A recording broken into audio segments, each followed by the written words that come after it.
Hello guys! Good morning! Ayan. For today's video nga ay gagawa kami or magluluto ako ng what do you want? I don't know. Pancit! Wow! For long life.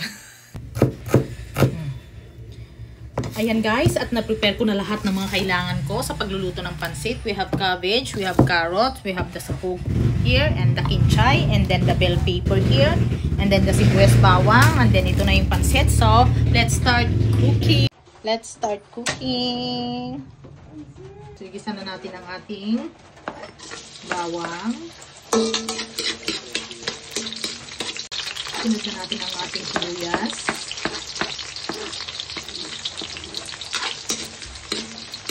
Nag-translucent na yung sibuyas, pwede mo na ilagay ang sahog na chicken stripes. Mix well together. Then ka maluto or mag-brownish konti. And then lagyan. Pag ganyan ang kulay, lagyan na natin siya ng mga seasonings. Lagyan natin ng paminta. Magic sarap para lalong sumarap. Then, lagyan na natin ng Knorr. This is Knorr hipon. Again, kanya-kanya tayo ng luto. Style ng pagluluto. Don't judge me. Sabihin nyo na naman, bakit chicken yung sahog and then hipon ang kanyang seasoning? Again, wala kayong pake. And then, season natin ng toyo. Again, tansyahan ako magluto. Kayo na bahalang mag-cope up. What? Cope up? Lagyan natin ng konti. And then, adjust lang. Mamaya na naman magdagdag kung kulang sa lasa. Okay? Okay. Ayan. Lagyan na natin ng tubig. Nawasa. Oh, Put no! some water. Hintayin natin kumulo and then ilagay na natin ang gulay at saka yung kanyang pancit. Kumukulo na guys, so ilalagay ko na ang carrots. Ngayon naman guys, ilalagay ko na ang repolyo. I-mix all together na natin. Saka natin ilalagay mamaya yung bihon at saka kanton.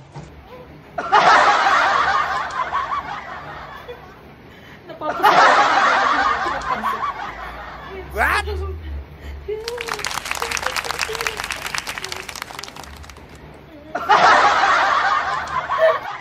Ayan na nga guys, at nililagay na natin ang bihon na binabad sa tubig kanina and then yung kanton. Anak, iabot mo pa yung isang kanton.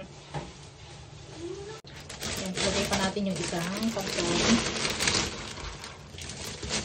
O, pati ito, sumama na. Then, ihalo na natin. O, diba? Hirap na.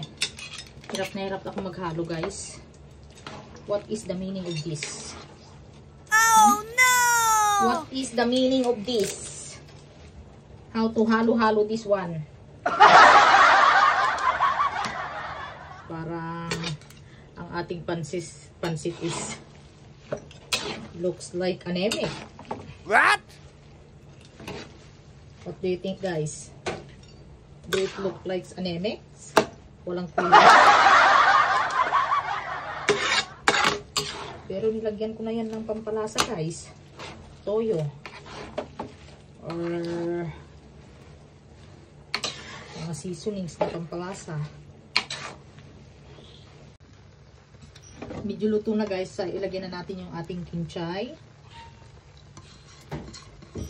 That's it. And then, ilagay na natin ang ating bell pepper.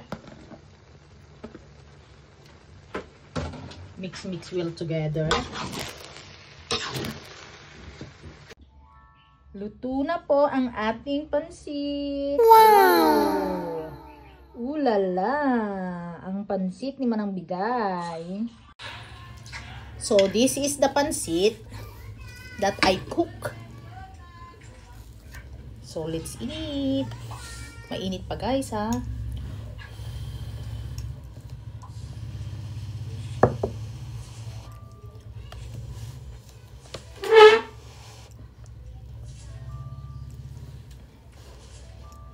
Kung naamoy nyo lang ang bango.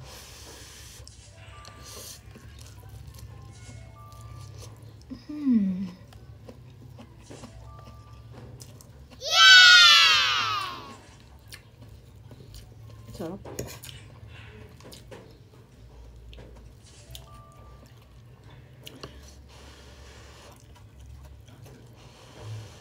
One big bite.